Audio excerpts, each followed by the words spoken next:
Bismillahirrahmanirrahim. Assalamualaikum warahmatullahi wabarakatuh. Selamat siang, Bapak Ibu sekalian.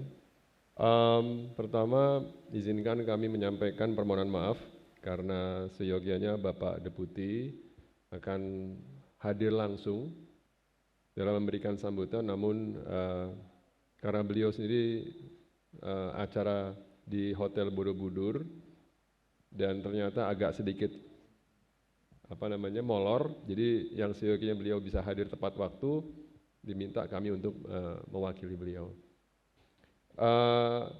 Pertama, yang terhormat Dewan Pembina APFI, yang terhormat Bapak Ketua Umum APFI, seluruh pimpinan dan jajaran pengurus APFI yang hadir baik secara fisik di gedung, di ruangan ini maupun yang lewat Zoom.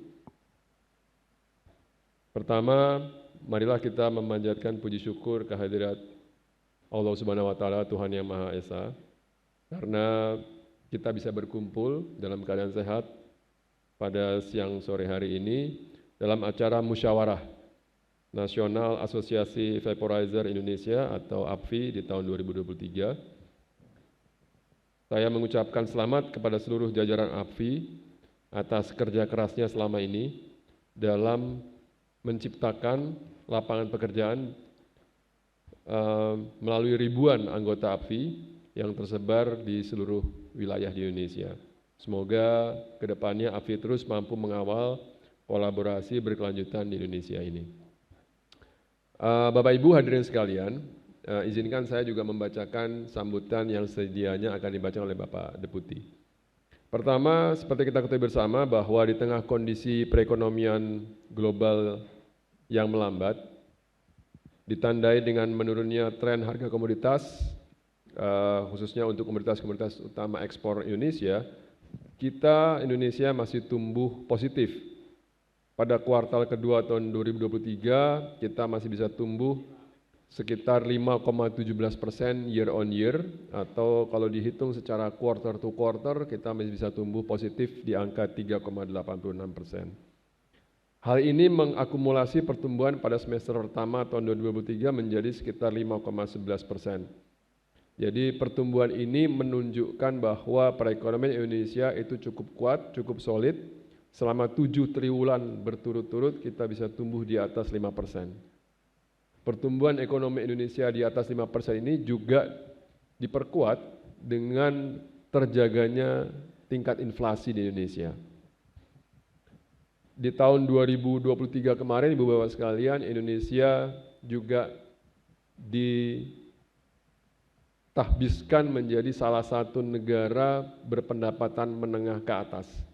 Jadi kita menjadi salah satu negara dengan predikat upper middle income dengan pendapatan rata-rata per kapita di atas 5.000 US dollar.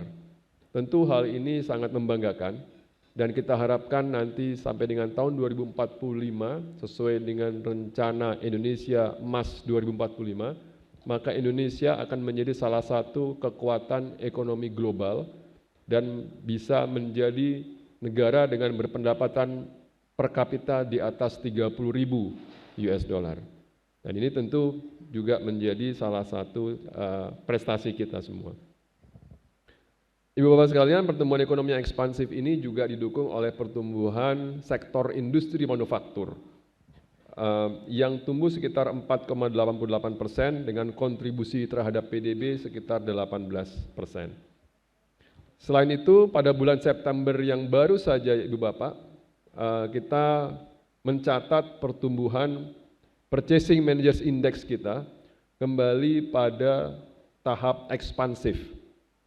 Jadi tahap ekspansif itu kira-kira tahapan di atas level 50. Dan kita sudah mencapai angka 52,3 yang ini menunjukkan bahwa selama 24 bulan berturut-turut atau selama 2 tahun terakhir ini, level Purchasing Managers Index Indonesia itu berada di level ekspansif. Dan ini masih jauh lebih baik dibandingkan dengan beberapa negara anggota ASEAN lainnya. Kalau kita bandingkan dengan misalnya Vietnam, Malaysia, kemudian Filipina, Singapura, dan Thailand, level Purchasing Managers Index kita itu di atas mereka. Dan ini menunjukkan bahwa sebetulnya kinerja industri manufaktur kita itu tetap terjaga. Bahkan indeks PMI kita juga tersebut juga di atas negara-negara seperti Cina dan juga seperti Jepang. Kemudian juga utilisasi industri pengolahan non migas pada bulan Agustus, Ibu Bapak sekalian, itu mencapai 71%, berarti itu meningkat sebesar kurang lebih 70,9% dibandingkan dengan bulan sebelumnya. Teman-teman sekalian, Ibu Bapak, hadirin yang berbahagia, berdasarkan publikasi yang diterbitkan oleh Harm Reduction Journal pada tahun 2020, terdapat kurang lebih sekitar 68 juta pengguna rokok elektrik di tahun 2021. Jumlahnya meningkat menjadi 82 juta, di mana konsumen terbanyak berada di kawasan Mediterranean. Kurang lebih seperti misalnya negara-negara seperti Israel, Lebanon, Mesir, Turki, Yunani, dan sebagainya.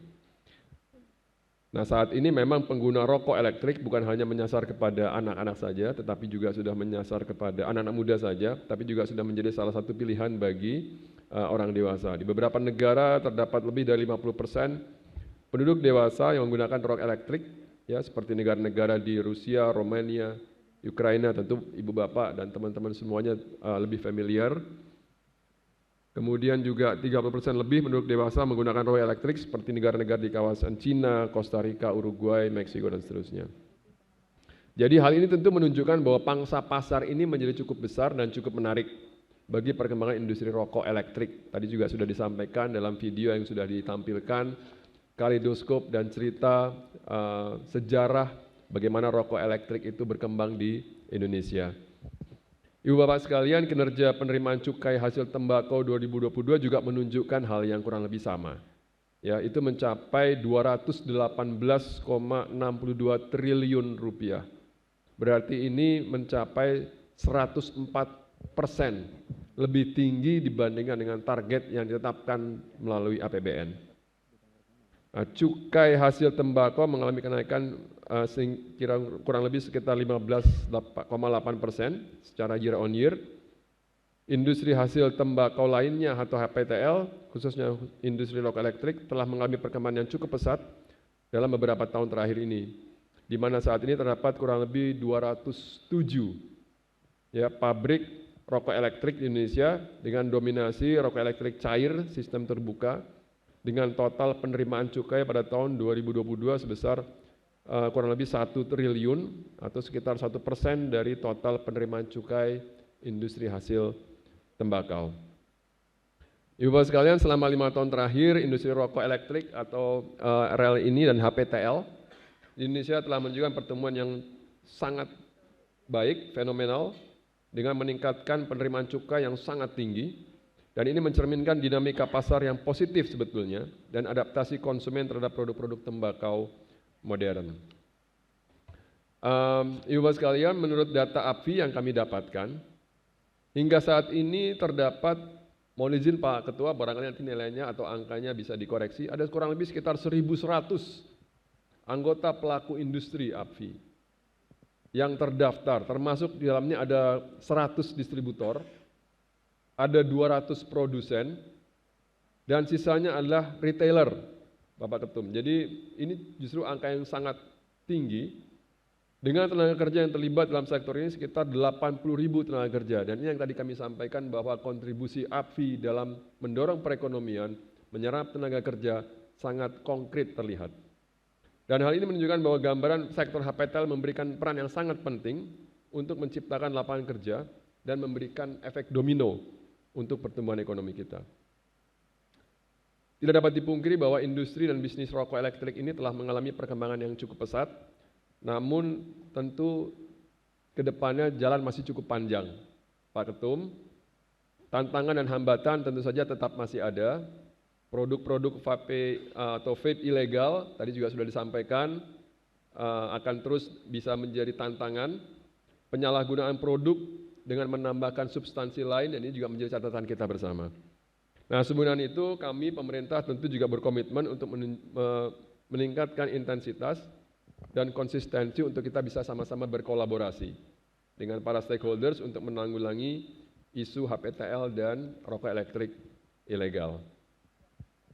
Mengingat perkembangan industri dan bisnis rokok elektrik yang pesat ini, Ibu Bapak sekalian, maka kita perlu mendorong agar device atau alat sigaret elektrik ini agar dapat diproduksi dalam negeri dan tidak terus-menerus kita impor dari luar. Apalagi selama ini juga, dan baru-baru ini sebetulnya, pemerintah juga sudah mulai menerapkan pembatasan, larangan terhadap beberapa jenis komoditas impor yang sebentar lagi akan dituangkan dalam bentuk rancangan Kementerian Perindustrian maupun Kementerian Perdagangan. Ibu Bapak sekalian, inovasi produk olahan tembakau yang semakin berkembang ini juga membuat pemerintah perlu kiranya memandang adanya standar nasional Indonesia ya, atau SNI untuk jenis tembakau yang dipanaskan dan cairan sigaret elektrik yang saat ini masih bersifat sukarela. Nah, jika diperlukan juga bisa didorong untuk menjadi mandatori, dan ini mungkin bisa menjadi bahan untuk didiskusikan oleh Pak Ketum dengan para anggotanya dan juga bisa menjadi rencana ke depannya apakah device sigaret elektrik ini juga bisa diletakkan SNI dengan sifat mandatori dan bukan sukarela. Ibu Bapak sekalian, terakhir, barangkali pemerintah mengapresiasi tentu saja komitmen dari teman-teman sekalian, APVI, yang sudah berkontribusi sebagai wadah tempat berkumpul dan berdiskusi dengan para pelaku vaporizer di Indonesia untuk memayungi dan mendorong pengembangan industri vaporizer nasional. Nah, semoga ke depannya APVI terus dapat merangkul perubahan dan semangat kolaboratif untuk terus mendukung inovasi industri, pengembangan produk, diversifikasi hasil tembakau, pemberantasan produk-produk ilegal, dan sejumlah langkah konkret lainnya yang tentu saja nanti sudah disiapkan oleh calon ketua umum yang baru, ya, yang nanti membentuk masa depan industri HTPL yang lebih baik dan berkelanjutan.